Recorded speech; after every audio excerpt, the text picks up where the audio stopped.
Hi, I'm Veronica, and today I'm going to show you how you can integrate the movement of your pelvis and the movement of your spine into one harmonious whole.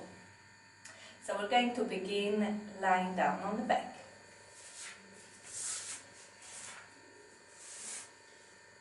Roll onto your back. You can start with rolling around a little bit so that you can massage your entire back, your sacrum and the back of the pelvis against the floor. And you'll notice that when you start making some circles with your knees, that massages the edges of your sacrum, that triangle bone that is at the back of the pelvis, a little bit above it. So keep on massaging yourself. Maybe you want to breathe deeper.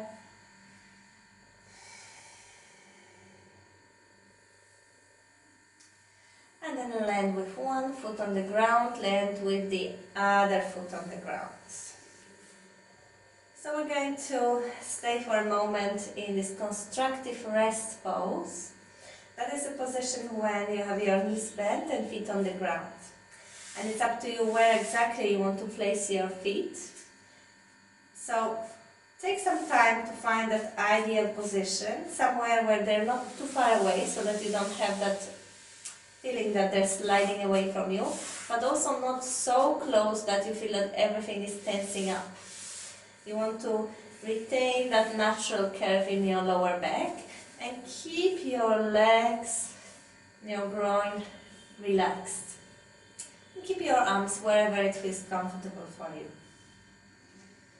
You can take one deep breath in and breathe out. Okay. And we're going to begin with a really crucial move, something that is super beneficial if done regularly, and that is the rotation of the pelvis. And we're going to rotate it forward and backward. So it has nothing to do with lifting, it's just a rotation. And you could think of it as of rolling the back of the pelvis against the floor. So if you had like handles on either side of the hips, you can imagine you're using them to roll that pelvis forward and backward. You could also, and that's what I'm going to suggest for this time, focus on your tail or on your tailbone, so at the very end of the spine. And imagine that you're using your tailbone to draw a vertical line between your legs. So if you had a clock face just in front of you, like clock hanging on the wall in front of you, your tail would be painting that vertical line between 12 and 6. And it doesn't really need to be a very big movement, but try to make it as smooth and as conscious as possible. You can add breathing to that. You might find it a bit easier if you inhale when you rotate the hips forward, so your tailbone now comes closer towards the ground, and as a result the spine responds and the lower back arches more. And you can exhale, bringing the pelvis towards the head, which lifts your tail off the ground and brings your lower back closer to the ground. So there is this relation between what the tail does and what your lumbar spine does, and between in what position is your pelvis.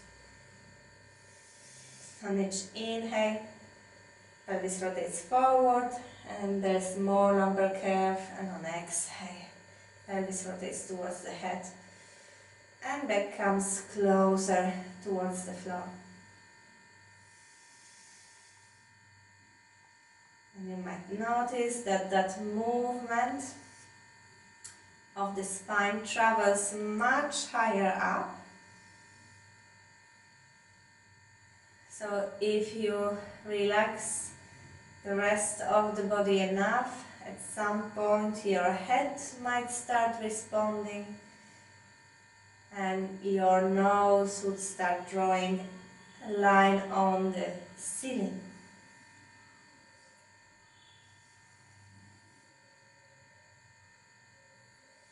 And if you pay attention, you might notice that the lumbar curve increases when you lengthen the back of the neck and the lumbar spine comes closer towards the ground when there is more arch in the neck.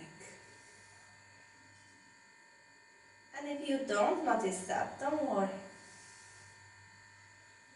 You focus just on the movement of your tail.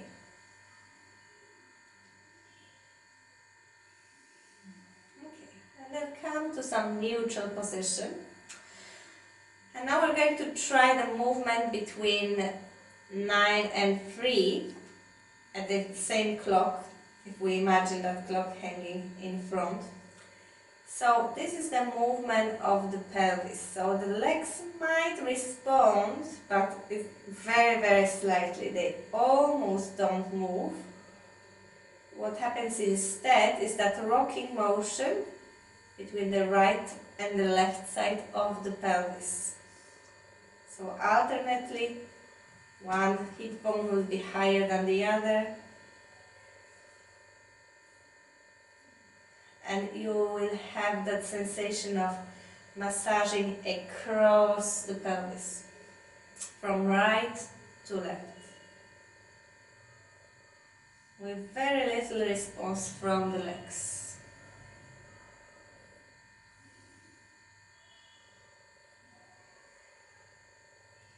And again, try to find as much softness and smoothness in this movement as possible.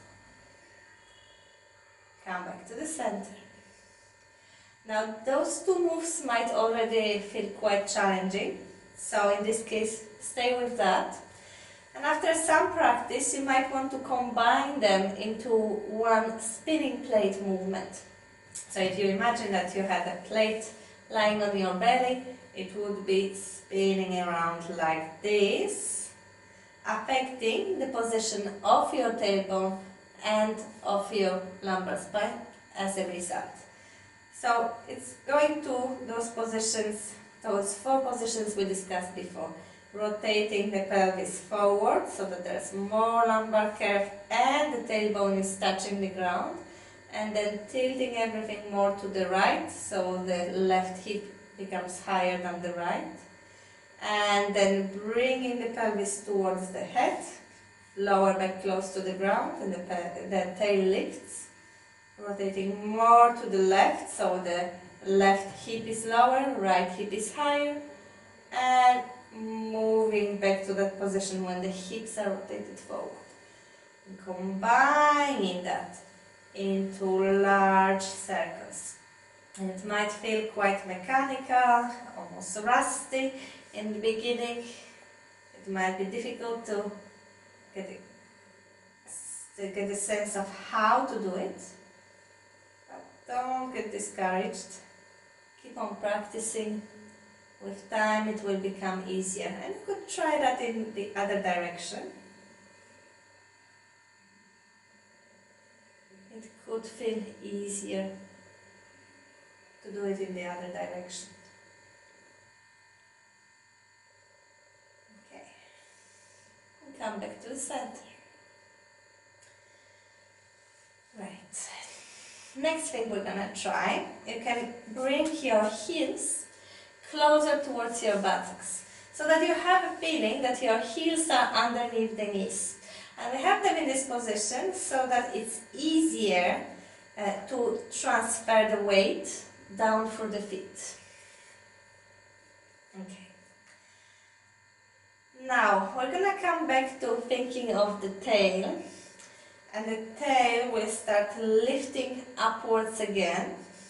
And at the same time, your knees will start traveling forward and up in the direction I'm showing, forward and up.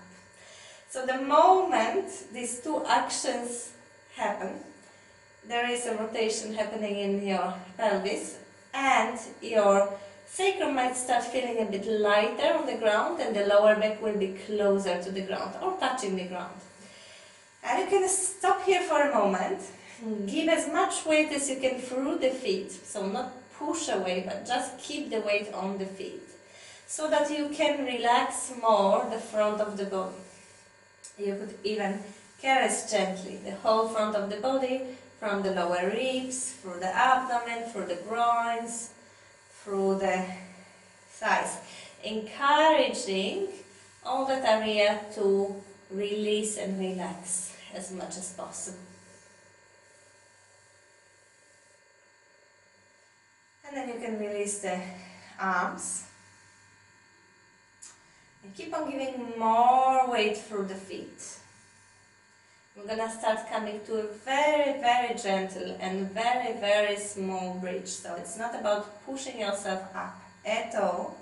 You're just going to shift more weight down through the feet until you start feeling that your sacrum becomes so light that it starts floating off the ground. But remember about keeping everything in the front of the body relaxed, as if everything is sort of hanging.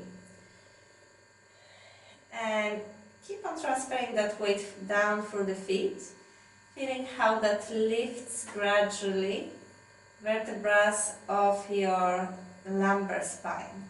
And you're going to stop when you start feeling that you reach the back of the rib cage. So don't go far. Focus only on the lumbar spine. You can stay here for a moment, so the hips are hanging, somewhat suspended in space. And then use your exhales to go down as slowly as possible, really lowering just one vertebra at a time.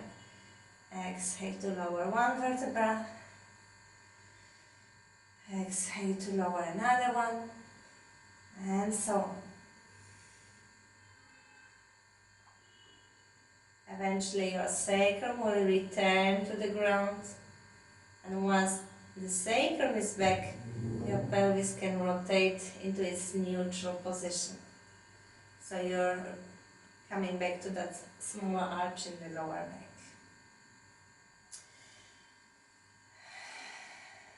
You can pause for a moment, and if you feel like bringing the knees to the chest, or rolling around, or massaging through sacrum now, feel free to do that.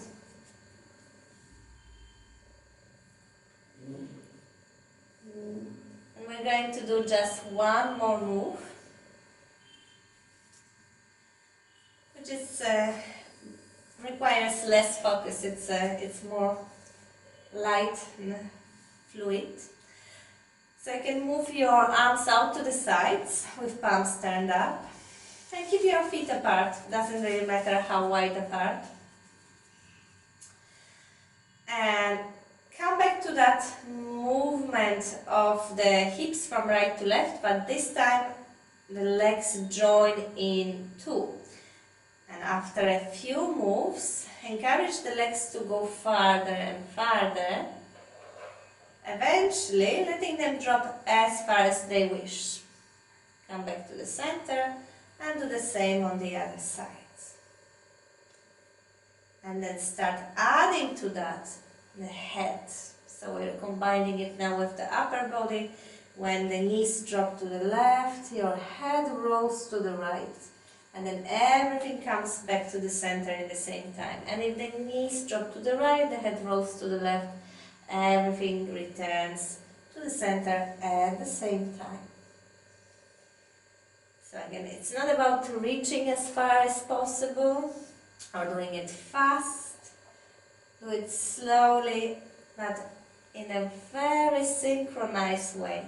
So it's the same pace of lowering the legs and rolling the head. Everything joins in the center at the same time. You can add the breath. On exhale, dropping and rolling. On inhale, coming back to the center. And notice how the entire body works with that movement. So it's not just dropping the knees from side to side. It's the feet and ankles that are moving, and that movement travels up the legs to the hips and then translates from the hips to the spine all the way up to the neck.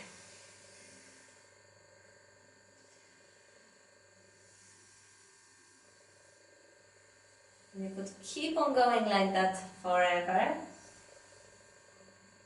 but we're going now to come to a stop. And if there's anything else you feel like doing, maybe for a moment stretching out the legs, lengthening the whole body, or again bringing yourself into a ball or rolling around, you can do that. But it's good to stay for a moment in stillness so that you notice any differences in your body, in the way that your pelvis is resting on the ground, in the way that your lower back feels. Whatever you notice, just pay attention to it for a moment. And then you can take one deep breath in.